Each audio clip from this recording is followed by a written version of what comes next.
beaucoup plus à l'écoute des femmes qui souffrent pendant les douleurs de l'enfantement, je pense.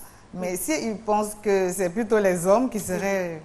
Mais est-ce que durant votre formation, vous êtes préparé à tout cela, c'est-à-dire rester peut-être insensible face à la douleur d'une femme ou peut-être quand la chose se passe mal, vraiment être passive? Parce que moi, je me demande toujours comment font les médecins. Voilà, soit on perd l'enfant, on perd la femme, c'est dur, mais vous arrivez quand même à tenir... Vous n'êtes pas ému, il n'y a aucune émotion qui se lit sur votre visage. On n'a pas le droit de montrer l'émotion, justement. On n'a pas ce droit. Et même quand on a envie de pleurer, parce qu'on vit une difficulté, ça nous arrive à toutes, on est obligé de tenir, justement, pour soutenir celle qui est dans le malheur. Et ce genre de choses, il y en a beaucoup. On vous accuse aussi, vous les sages-femmes, de ne pas dire la vérité aux femmes qui vont vers vous.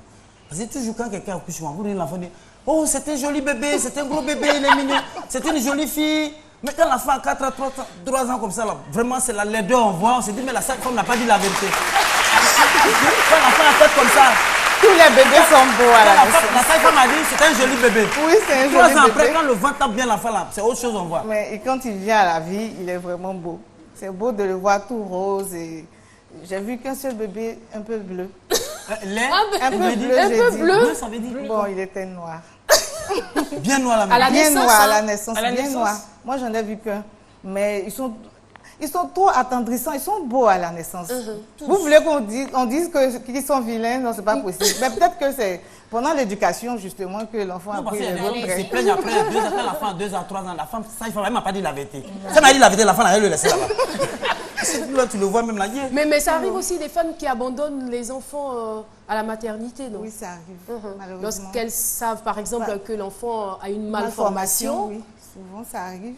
Et des fois, quand elles n'ont pas aussi les moyens, elles les laissent, elles les abandonnent.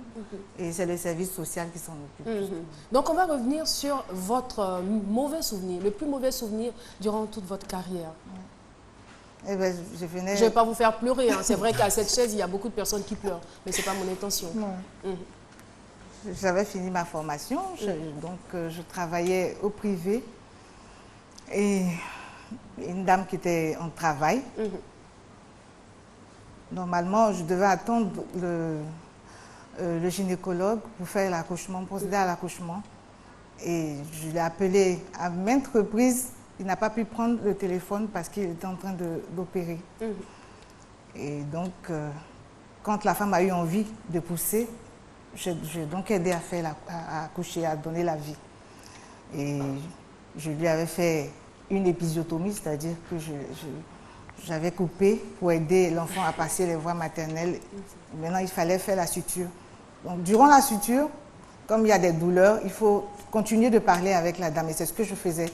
On parlait, c'était bien. Elle me répondait, elle me disait, elle voulait voir la tête de son enfant. C'est celui-là qui l'a fatigué et autres. Et puis, à un moment, quand j'étais en train de terminer la suture, j'ai senti, elle m'a dit, je sens comme quelque chose, comme si je me vidais de moi. Mais quand j'ai levé la tête, j'ai vu un visage totalement pâle. Elle avait changé. Et là, j'ai paniqué. J'étais avec une aide-soignante, j'ai dit, tu sors, tu vas m'appeler un réanimateur. Elle aussi, dans la panique, et avec le moniteur qui était sur la dame, j'entendais maintenant l'alarme, parce qu'elle était à 5,4 de tension.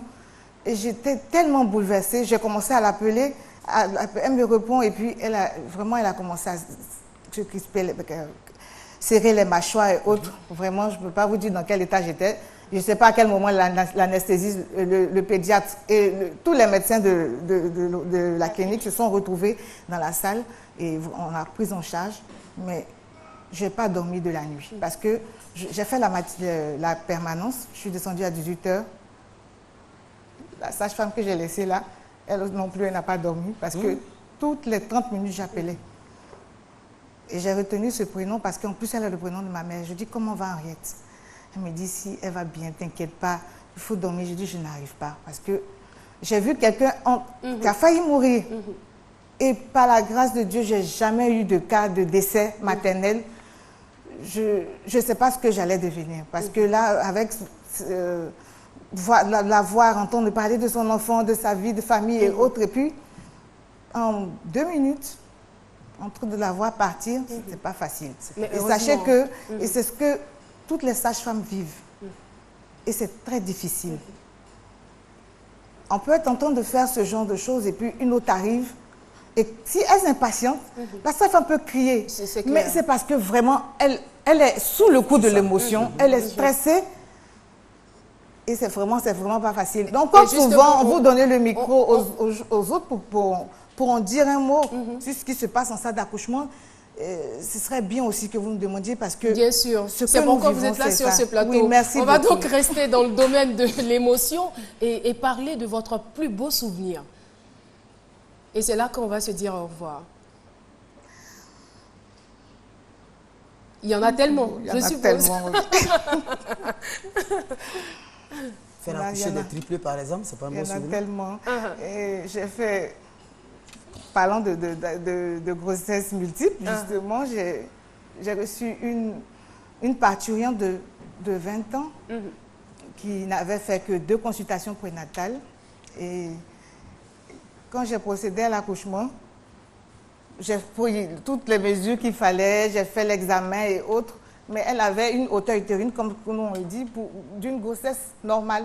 Alors, j'ai fait l'accouchement du premier bébé, je vais, et elle me dit, Tanti, il y a l'impression qu'il y a quelque chose qui gonfle encore sur mon ventre. Je reviens, j'examine. D'abord, je vois qu'il y a une très bonne contraction. Donc, il y avait un deuxième bébé qui venait. Wow.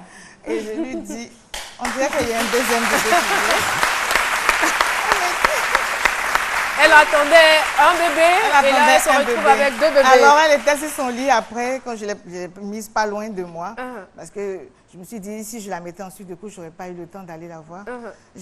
Pendant que je remplissais son carnet et les registres, je la voyais prendre un bébé, le regarder, le poser, prendre un autre bébé, le regarder. Je dis, tu veux lequel? Tu me donnes lequel? Vraiment, c'était vraiment beau, hein, je suppose.